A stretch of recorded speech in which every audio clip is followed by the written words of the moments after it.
শৃঙ্খলা দেখতে চাই। আমার পেছনে, আমার বামে মঞ্চে যারা দাঁড়িয়ে আছেন, আমার সামনে যিনি স্লোগান দিচ্ছেন, আমি অনুরোধ করব বক্তব্য সংক্ষেপ করব, কিন্তু কোনো স্লোগান না, কোনো উচ্ছৃঙ্খলতা দেখাবেন না। সিলেটের পুণ্যভূমি, সিলেটের যে ঐতিহ্য, সেই ঐতিহ্যকে বজায় রাখবেন। আমি সকলকে সুশৃঙ্খল থাকবার জন্য অনুরোধ করছি। বিসমিল্লাহির রহমানির রহিম। আন্তর্জাতিক গণতন্ত্র দিবস উপলক্ষে কেন্দ্রীয় বিএনপি আয়োজিত সারা দেশে সমাবেশের অংশ হিসেবে আজ সিলেটে এই বিশাল সমাবেশের সংগ্রামী সভাপতি, সিলেট মহানগরীর সংগ্রামী সভাপতি মিফতা সিদ্দিকী, উপস্থিত কেন্দ্রীয়, জেলা, উপজেলা, ওয়ার্ড এবং বিভিন্ন পর্যায়ের নেতৃবৃন্দ, সাংবাদিক বন্ধুগণ, আসসালামু আলাইকুম। আমার বক্তব্যের আগে এই পুণ্যভূমি সিলেটে দাঁড়িয়ে হযরত শাহজালাল, হযরত শাহপরানের আত্মার মাগফিরাত কামনা করছি। আমাদের প্রিয় নেতা, মহান স্বাধীনতার মহান ঘোষক, আধুনিক বাংলাদেশের রূপকার শহীদ রাষ্ট্রপতি জিয়াউর রহমান, যিনি স্বাধীনতার ঘোষণা দিয়ে রণাঙ্গনে সেই সিলেটের কামালপুরে এমন যুদ্ধ করেছিলেন যে প্রবাসী সরকারের প্রধান বলেছিলেন যে সেই কামালপুরের যুদ্ধকে রাশিয়ার লেনিনগ্রাদের সাথে তুলনা করা যায়। সেই আমাদের প্রতিষ্ঠাতা, আমাদের আদর্শের নেতা শহীদ রাষ্ট্রপতি জিয়াউর রহমানের আত্মার মাগফিরাত কামনা করছি। এই সিলেটের কৃতি সন্তান, মহান মুক্তিযুদ্ধের সিপাহ সালার জেনারেল, বঙ্গবীর জেনারেল এমএসি উসমানের আত্মার মাগফিরাত কামনা করছি। এই সিলেটের কৃতি সন্তান, বাংলাদেশের একটা অন্যতম শ্রেষ্ঠ পরিবারের সন্তান, এই সিলেটের কৃতি সন্তান, সাবেক নৌবাহিনী প্রধান, সাবেক মন্ত্রী, রিয়ার অ্যাডমিরাল মরহুম মাহবুব আলী খানের আত্মার মাগফিরাত কামনা করছি।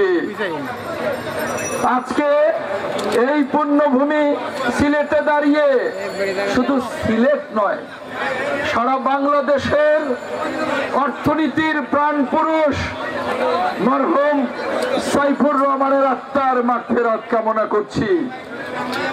এই সিলেটে দাঁড়িয়ে আজকে আমাদের নেতা মরহুম হারিস চৌধুরীর আত্মার মাগফিরাত কামনা করছে।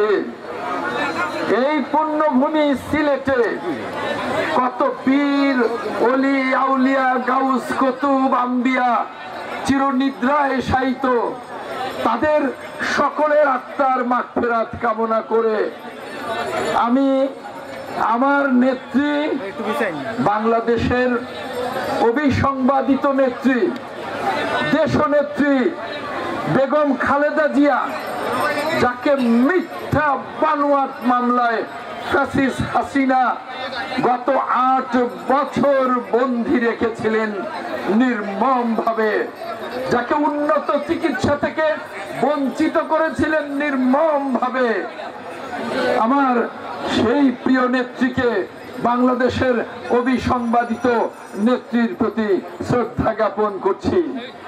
এই সিলেটে দাঁড়িয়ে সিলেটের জামাতা, বাংলাদেশের আগামী দিনের রাষ্ট্রনায়ক, যিনি 15টি বছর এই ফ্যাসিস্ট হাসিনার পতনের আন্দোলনে ওই বিলেতে থেকেও বাংলাদেশে 18 ঘন্টা থেকেছেন, সফল নেতৃত্ব দিয়েছেন, যিনি বাংলাদেশের 18 কোটি মানুষকে ফ্যাসিবাদের বিরুদ্ধে জাগিয়ে তুলেছিলেন, যার নেতৃত্বে আমরা 15টি বছর বুকের তাজা রক্ত দিয়ে আন্দোলন করেছি। গুম হয়েছে আমাদের ইলিয়াস আলী সহ 522 জন গুম হয়ে গেছে, যার নেতৃত্বে আন্দোলন করতে গিয়ে মাথা নত করে নাই 10,000 বিএনপি নেতা কর্মী খুন হয়ে গেছে, যার নেতৃত্বে 10 লক্ষ বিএনপির নেতা কর্মী নিঃস্ব হয়েও রাজপথে ছাড়ে নাই, যার নেতৃত্বে ছাত্র জনতা এবং বিএনপি সহ 63টি রাজনৈতিক দলের যৌথ আন্দোলনে ফ্যাসিবাদের পতন হয়েছে, সেই প্রিয় নেতা দেশনায়ক তারেক রহমানের প্রতি শ্রদ্ধা জানিয়ে আমি আমার সংক্ষিপ্ত বক্তব্য শুরু করছি। প্রিয় সিলেটবাসী, এই যে গণতন্ত্রের জন্য আত্মত্যাগ, এই আত্মত্যাগে শেষ 36 দিনে বিএনপি সহ ছাত্র জনতার প্রায় 850 মানুষ শাহাদাত বরণ করেছে, যার মধ্যে বিএনপির নেতা কর্মী 422 জন। আমি এই পুরো সকল শহীদের আত্মার প্রতি শ্রদ্ধা নিবেদন করছি।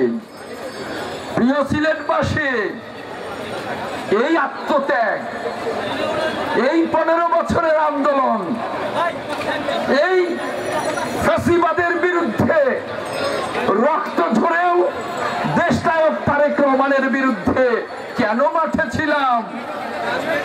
একটি গণতান্ত্রিক বাংলাদেশ বিনির্মাণের জন্য, একটি মানবিক বাংলাদেশ বিনির্মাণের জন্য, একটি জনগণের বাংলাদেশ বিশ্বের সামনে সমৃদ্ধভাবে দাঁড় করাবার জন্য দেশনায়ক তারেক রহমানের নেতৃত্বে। আর তাই আজকে এই গণঅভ্যুত্থান ছাত্র জনতা বিএনপি সহ রাজনৈতিক দলগুলোর এই গণঅভ্যুত্থানের সফলতার পর বিশ্ব বরেণ্য নোবেল লরেট ডক্টর মোহাম্মদ ইউনূসের নেতৃত্বে যে অন্তর্বর্তীকালীন সরকার গঠিত হয়েছে, আমরা তাকে অকুণ্ঠ সমর্থন জানিয়েছি। আমরা বলেছি, ডক্টর মোহাম্মদ ইউনূস, আপনি যখন নোবেল বিজয়ী হয়ে বাংলাদেশে এলেন, সেদিন থেকে ফ্যাসিবাদের পতনের দিন পর্যন্ত ওই ফ্যাসিস্ট খুনি হাসিনা পদে পদে আপনাকে অপমান করেছে, ওই এজলাসের পশুর খাঁচায় আপনাকে ঢুকিয়েছে। কিন্তু পাশাপাশি যেদিন ডক্টর মোহাম্মদ ইউনূস নোবেল বিজয়ী হয়ে এলেন, সেদিনই আমাদের প্রাণপ্রিয় নেত্রী দেশনেত্রী বেগম খালেদা জিয়া, আমাদের মহাসচিব মির্জা ফখরুল ইসলাম আলমগীরকে একটি প্রতিনিধি দল সহ ফুল দিয়ে ওই নোবেল লরেটকে আমরা শুভেচ্ছা জানিয়েছি। আর আজ সেই নোবেল লরেট, সেই নোবেল বিজয়ী ডক্টর মোহাম্মদ ইউনূস বাংলাদেশের অন্তর্বর্তী সরকারের কাণ্ডারি হয়েছেন। আমরা তাকে অকুণ্ঠ সমর্থন জানিয়ে যাচ্ছি। এই সরকারের কাছে আমাদের একটাই কথা, যে কারণে 17টি বছর রক্ত দিয়েছি, 17টি বছর আন্দোলন করেছি, রক্তের সাগর পেরিয়ে দেশনায়ক তারেক রহমানের নেতৃত্বে ছাত্র জনতার অভ্যুত্থানে বিজয় অর্জন করেছে। সেই সফলতাকে ব্যর্থ করতে দেওয়া যাবে না, ব্যর্থ হতে দেওয়া যাবে না।